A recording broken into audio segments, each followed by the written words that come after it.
Hello and welcome back to the channel, welcome back to the vlog, welcome back to the car, welcome back to Cornwall, and welcome back to autumn. It is autumn, and it is in fact October. So last week I actually got into the car and I was going to record a vlog, and I was like, I am so prepared for this, because Gex in the comments was like, oh, why didn't you do a vlog talking about all of your favorite museums? And I'm like, I will absolutely do a vlog talking about all of my favorite museums, because I have a few, and there are some museums in other parts of the world that I would absolutely like to go and visit. There's some in France, in Saumur. There's the Tank Museum in Saumur. There's one in Australia, funnily enough, the Tank Museum in Australia, which has a few crazy Australian things going on inside it. First of all, they have a shooting range in the basement, and they also have a Matilda II from the Second World War, which has a 2-pound cannon which fires solid shot but not HE, high explosive. So the Australians fixed that by adding an anti-submarine Hedgehog launcher to the back of it. Yep, they found some naval artillery and they slapped it to the back of this World War II tank with 7 whole bombs. Why? Because Australia.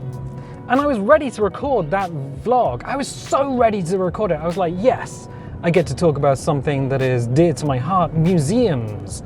So I cleaned the car. I spent 2 hours cleaning the car, washed it, waxed it, cleaned the interior. And as you can probably see from where the sunlight is just kind of hitting everything. I'll stop here because it gets a bit squeezy. The car agrees. Very squeezy through here. Yeah, as you can see, this is not that day. This is not the day when I washed the car. That was last weekend. Since then, things have happened. The car has been sat around for a week doing absolutely nothing. Storm Amy has rolled through, ripping all the leaves from the trees and depositing salt on my vehicle because I live right next to the coast. How close? Well, I can put on a wetsuit, walk from where I live and end up in the sea quite easily. And sometimes during the summer, that is in fact what I do. Take my board shoes, take my wetsuit, hold a pair of flippy floppies in my hands and just walk down to the beach and just hop in the ocean. It's not particularly deep where I live, which is nice because deep water scares the absolute pants off of me, but it is nice in the summer when it's very, very hot. So why are you here now, not talking about museums? Why are you telling us about all the salt that has been deposited on your car? Well, you are very astute. You're more ass. You're very astute. Thank you for noticing. Yeah, see, I got all the cameras in the car, I got the audio in, I got everything rolling, and I pushed the button to go. Last weekend, this time last weekend, and the car was like, I got a problem here, mate. There was an error message on the dashboard, and all of the lights, all of the warning lights, the clock, the little alarm blinky light thing, they were flickering like it was some sort of horror film. You know, when the protagonist gets in a car, they turn the key and everything on the dashboard just kind of flickers. Yeah, that's what my car was doing. And I was like, oh, well, it's a hybrid. I know what I'll do. I'll turn it off and turn it back on again because it's just a giant computer. What can go wrong with it? So I turn it off, turn it back on, and it's even worse. There's no error message, it's just flickering, and the brake pedal, because you have to put your foot on the brake pedal to start it, is like fluttering. And I'm like, Now, I did wash in the engine bay. I do like to keep the engine clean just in case the mechanic has to go in there and do stuff. It's just a point of pride, you know. And then I evacuated all the spiders because there were a bunch of spiders in there. And then I gave it a little spray with some stuff. Little bug spray so they don't go back. Because I didn't particularly like spiders just making nests in my engine bay. So I was like, oh, have I shorted something? That is a possibility. That is a real possibility. So I popped the bonnet and I looked underneath and there's a bunch of connections and things, and I'm like, hang on a second, if I start unplugging plastic connections, bearing in mind they are probably like 7 years old now, I might start cracking the plastic. And even though I could probably run some isopropyl alcohol over the connections, which would clean things up, I don't really feel comfortable doing that myself. So I went indoors, I went back to my computer, and I went, you know what, contact the AA. Now if you live in America, it's like AAA, with one less A. Yep, it's the Automobile Association, not the Automobile Association of America. But I thought, I'll have to phone someone. No, you can just go on the website, click on the I've broken down button, and then just tell them where you are and what's happened. And I happen to have Home Start. I got that added to my policy a while ago, and we've just missed a train. Oh, interesting. So I let them know, and it's like 2:30 in the afternoon at that point. So about an hour in the future, but last week. So they're like, oh, cool. We'll be with you in a couple of hours. So by about 4 o'clock, we'll be with you. And I'm like, cool, that's great. 4 o'clock rolls round. Someone more vulnerable is ahead of you in the queue. Oh no, that's not good. We'll be with you by 5. 5 o'clock rolls round. Someone more vulnerable is ahead of you in the queue. We'll be with you by 6. By 7. By 8. Alright, well fortunately I'm at home, so I'm just playing War Thunder, and I end up just cooking dinner, having that, and I'm just like, how many vulnerable people are there out there? Well, I happen to know the answer, because I happen to know somebody who used to work for the AA, and that is, many years ago they got a complaint from, I think it was a lady with children who was stranded at the side of the road with a broken down car, and I think it made the news. So now, if you're a lady, and if you're a lady with kids, you are counted as a vulnerable person and you will be popped to the top of the queue. If you're a gentleman, like I am, you will be punted down to the bottom of the queue. Is that a problem? Well, the last time I broke down, I had a motorbike, and I'm standing at the side of the road in the rain and dark for 5 hours. It's annoying. It kind of is annoying. But yeah, no, I was at home, so it didn't mind so much. I did get a call. So the guy was like, I'm going to visit, I'm going to go and do another car. I think it's a flat battery. So I'll be with you after that. Just tell me what your symptoms are. And I'm like, oh, okay. So I get in the car, push the button, everything on the dashboard flickers. It could be a short. And he's like, no, it's a flat battery. What? No, I've had vehicles before. I've had motorbikes. This is my first car. It's not my first car that I've owned. I've owned 2 others that I didn't like. For like, one was 2 weeks and one was a little longer, but I never really drove them. This is my first car that I've liked and I've kept. So yeah, Toyota. I love Toyota.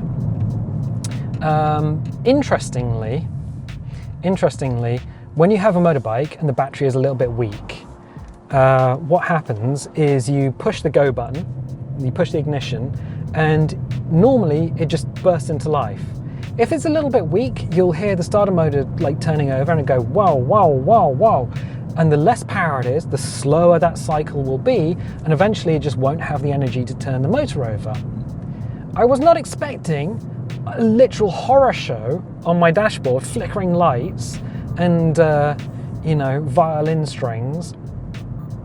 So the guy turns up, and it turns up about 8:05, and it's not a guy from the AA, it's actually a contractor from one of the local garages. He's like, yeah, all the AA guys go home at 8 o'clock, so I'm doing the contracting for them. I'm like, oh, okay, cool, fine. So pop the bonnet, he puts a jumper on it, and the car bursts into life, and it's absolutely fine. I'm like, oh no. So he runs a test on the battery, and there's a failed cell in the battery, and I'm like, bums. So, well, I've got batteries on the truck. I could put a battery in your car, but it's a hybrid. Does it have stop start? And I'm like, well, yeah, the engine does turn off as I'm driving. I guess it has stop start. I don't know. He's like, well, I can't put a regular battery in your car, so you're gonna have to take it to a garage. And I'm like, okay, I've got a charging box. I could put a charger on it. I could charge it overnight. And he's like, yeah, you could, if it starts in the morning, you could go to a garage and get them to put a battery in it, because it's the little one that starts the car, not the big one in the back. It's a hybrid. So the big one in the back's okay, but the little one needs to turn on the computer. So the computer needs to come on in order for the car to know to turn the big battery on. You with me? So yeah, the little 12-volt battery is kaput. And he's like, yes, you could get it started, but don't turn the car off, because if you turn the car off, you might not be able to turn it back on again because it's a failed cell. And I'm like, oh, bums. All right, hang on a minute. Could I just order a battery off the internet and change it myself? And he's like, I like you. I like people like you. There's so many people in the world who are afraid to pick up a spanner. And I'm like, dude, it's not that difficult. And he's like, okay, let me tell you how to do the battery. There's a couple of pinch clamps on top of the battery terminal. You put the red one on. Oh, hang on a sec. Let's go. You put the red one on first, and then you put the black one on. Okay, I can do that. That's not a problem. When you put the black one on, there'll be a little spark. Don't be afraid. Push both of them down all the way. All right, I got it. And then pinch them up. So you don't want to just push them on so it's just on the top of the terminals. You want to push them right down. And I'm like, okay, cool. I've got it. And he also said, tell me you'll also put a rag over the top of your electric motor. So underneath the bonnet is a four-pot motor. So it's a 4-cylinder motor, and then on the side of the motor is an electric motor. So it's a separate motor. So you've got 2 engines under the bonnet, and oh, you can see all the salt in the sun. Yeah, that's salt. I tried to clean it off, but as soon as sunlight hits it, there's nothing I can do. Sorry about that. Yeah, I need to give the car a full detail, but whatever. That's salt. That's what happens when you live next to the coast, when you live next to the ocean. So anyway, yeah, I was like, what do you mean, put a rag over the electric motor? And it's like, you can't short your battery against the electric motor. It'll pop it. It'll just destroy it. And I'm like, oh, okay, weird, since both terminals for the battery do have coverings on them. So I'm like, all right, cool, I'll do that. So I ordered a battery. I actually ordered it from Amazon, and it's a Yuasa one. It was the most expensive one that I could get. But it turns out 2 things. The car takes a regular battery, not a stop-start battery, so we could have changed it, but neither of us knew. And I ordered that Sunday, and they said, oh, delivery will be Friday. Ah, okay. So I've been going to work using my push bike, a 13-kilo folding push bike, because, well, there are buses in the area that don't really go where I want them to go. It's kind of tricky. So yeah, cycling to work for 4 days. I went to my line manager. I was like, look, I unironically need to take Friday off.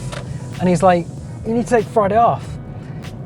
Something else you need to know is that half of the office takes Friday off, because half of the office is either on or close to retirement age. And that means they don't technically need to be there. So they all have Friday off. So you come into work on Friday, and the office is like the Mary Celeste. On some days, you can fit everyone in the office in my car. We could go for ice cream, technically. But I'm doing large groups. So we do portraiture. It's like image editing, we do portraiture. And I'm doing large groups. And the other guy that does large groups is also away on Friday, because he's going up country to see friends, family. And the other guy that does large groups, I don't think is there either, so he's got Friday off as well. So there's no one doing large groups on Friday. And I'm like, look, I need to fix the car. So I cycle in 4 days. Boy, my legs, my back, because I cracked the ribs in my back, and broke my foot earlier in the year. I'm off the medication for it, so I'm not taking blood thinners or anything anymore, and I'm not taking painkillers. But boy, you do feel it. Like you sleeping on your back still hurts, and yeah, sort of that kind of exercise hurts as well. So I was cycling to and from work. Fortunately, it was cold, clear, and dry, which is exactly what I wanted. So I'm being chilled as I go to work, but my body is creating a lot of heat. So I'm not like cooking myself. The trouble with cycling is that I used to cycle as a kid, and we used to cycle everywhere. Me and my friends would get together and we would just go exploring. We would go to different towns exploring. We would go to like all of the old parts of town exploring. We would cycle for tens or even hundreds of miles because why not? And I had a bike called a Rally Outland. And the Rally Outland was made of dark matter. It was rolled steel. It had V-brakes, and they were basically ABS because the bike was so heavy. When you pulled the brakes, inertia just kept the thing moving. Momentum kept the thing moving. There was no way to properly slow it down. So when I get on a bike these days, my body still thinks I'm a kid, so I have to pedal like mad. I put my feet on it, like, pop, but it means I get to wherever I'm going absolutely exhausted and just like, you get that sort of coppery taste in your mouth when you've just exercised too hard, too fast. Yeah, the forbidden pink foam.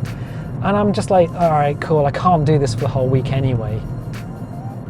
So the battery turns up for the car, and the battery turns up, and it is, oh, actually one other thing, that folding push bike that I got it so it can fit in the back of this car, so I can actually just put it inside. It weighs 13 kilos. It's a heavy beast. It is a heavy beast. And when you stop pedaling, it just slows down. So, you know. Anyway, I got the battery for this. It actually turned up Wednesday evening. But by the time it turned up, it was already getting dark outside and the dew was falling. And I'm like, I don't want to change the battery while everything is dark and everything's starting to get damp. And I also need an extension bar to actually put the clamp. There's like a battery clamp on the side of the battery. So you put it in, you put the terminals on, and then you clamp it into the engine bay. But I need an extension bar to actually reach down with my wrench to actually, tighten it up. All right, cool. So Thursday after work, I get home. It's light, it's warm, it's a bit breezy. So I pop the bonnet, get the new battery, put it in, and I remember what the guy said about putting a rag over the electric motor. And I'm still a little bit confused about why he said that, but all right. So I get a big sheet of cardboard, put it over the electric motor, put the battery in, red terminal on, and red terminal is, I think it's actually, it's vertical. So you put it on, and I'm just using a spanner vertically, just cranking it down and pinch the bolt off, push it down firmly, it's fine. Put the black on, there's a little spark, push it all the way down, and as I'm tightening the nut on the top of the battery connection, I realized that my spanner, if there wasn't a big bit of cardboard over the electric motor, my spanner could quite easily touch the electric motor as I'm tightening up the black terminal. I could quite literally have arced the battery against the motor and fried the electric motor in the car. So I'm kind of glad he told me that. But yeah, it goes in, fine. I managed to pinch the bolt down, fine. And then I get a text message from my stepdad. My stepdad's like, oh, by the way, cars are not like your 1970s motorcycle. Oh, all right, what now? When you put a new battery in, they need to calibrate. Sometimes it's a manual calibration, and sometimes it's automatic. And I'm like, what? I've never heard that before. So the car hasn't had a 12-volt battery in it for a week at this point. So I go and look it up on the internet. Toyota C-HR 2018 or 2017, and it says, yes, it's an automatic process. Once you put the new battery in, you need to drive gently for 10 to 20 minutes so that it can recalibrate the fuel flow. Oh, okay. So battery in, push the go button, car starts. The ESD, the screen, electro screen, there's a loading bar, and it takes about a minute for that to finish.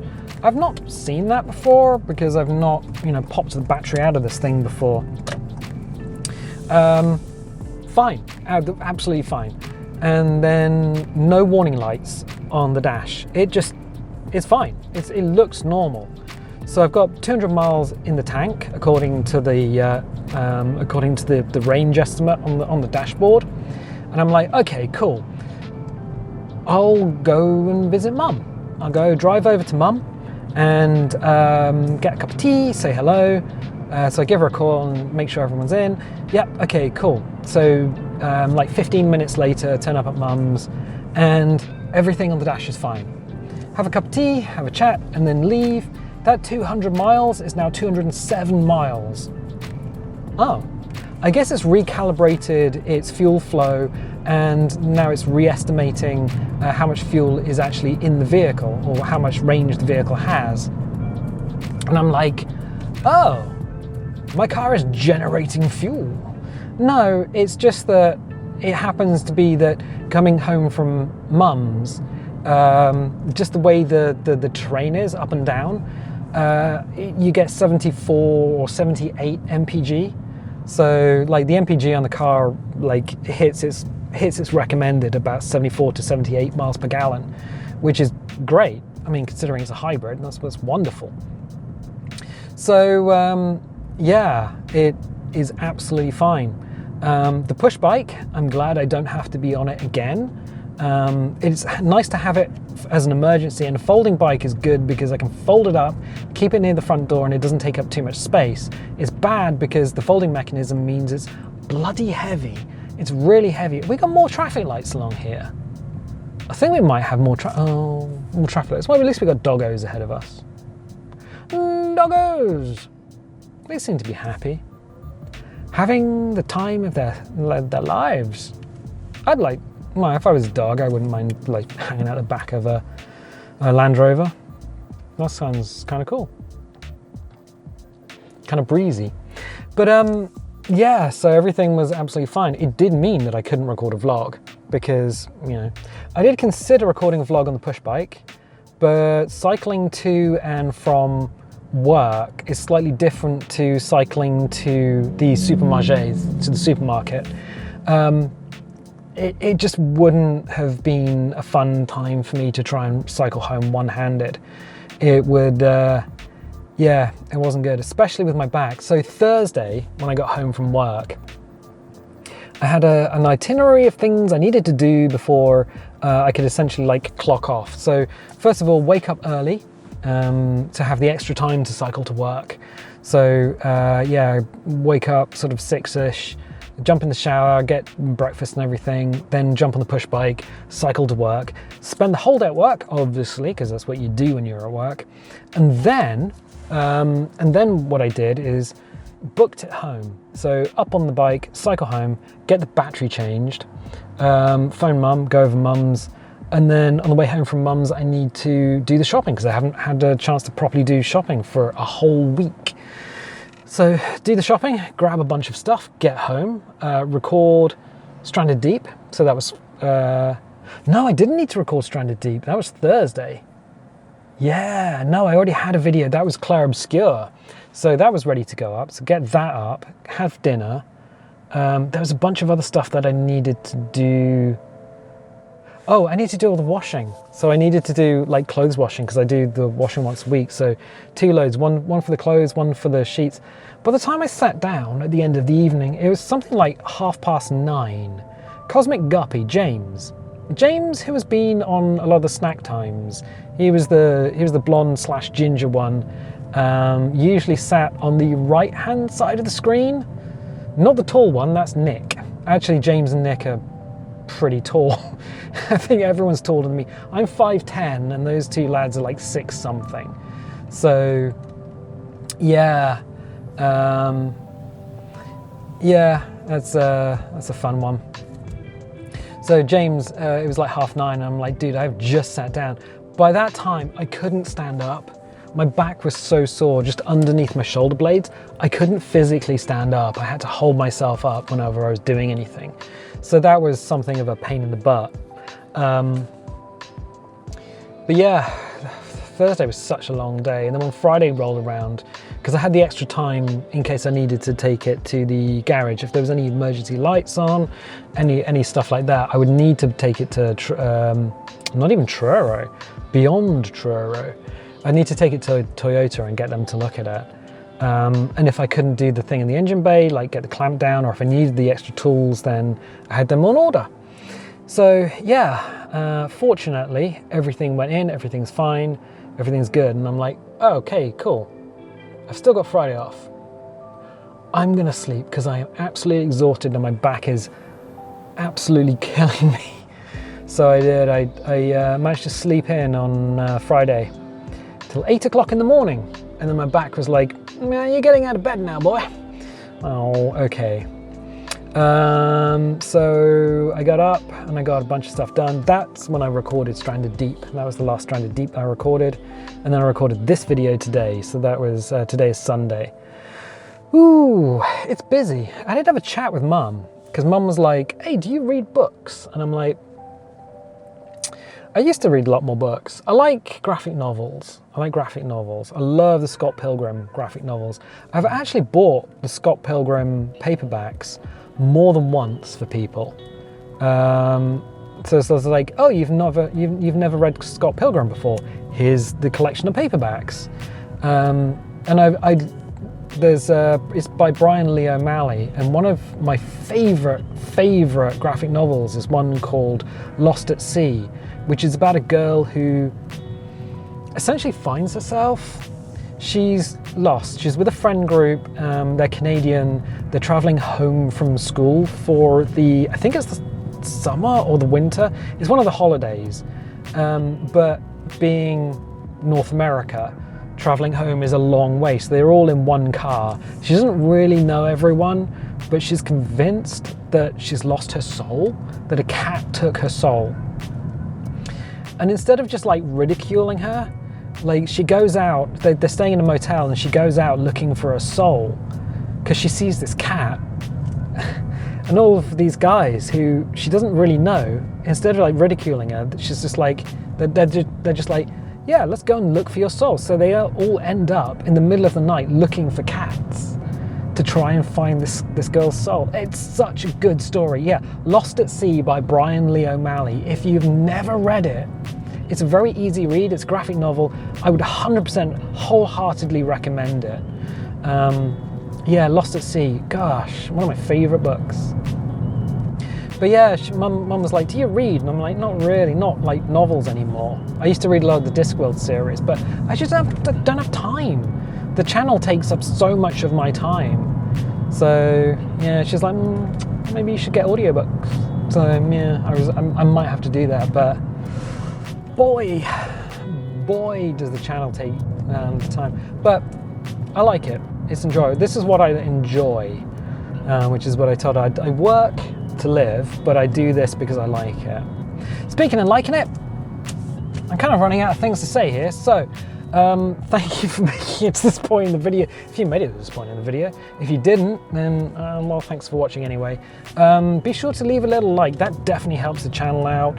Be sure to leave a little subscribe if you haven't subscribed already. Ding the bell if you want notifications. Don't click the bell if you don't want notifications. For anyone who's used the Ko-fi link, Ko-fi is like Patreon, but it was easier to set up. It was easier for me to get my little brain around it. But for people who've donated using the Ko-fi link, that super duper helps, especially with the website, electricity, web hosting, and that sort of stuff, because it's not like super free to do YouTube channels, especially now. I don't know. It's not imperative. It's not necessary. Just being here. Just if you're entertained, then that's good enough. That's absolutely good enough. And I'll tell you what, I'll do a video about museums next time, because I do have a lot to say on the subject. But until then, I'll catch you next time.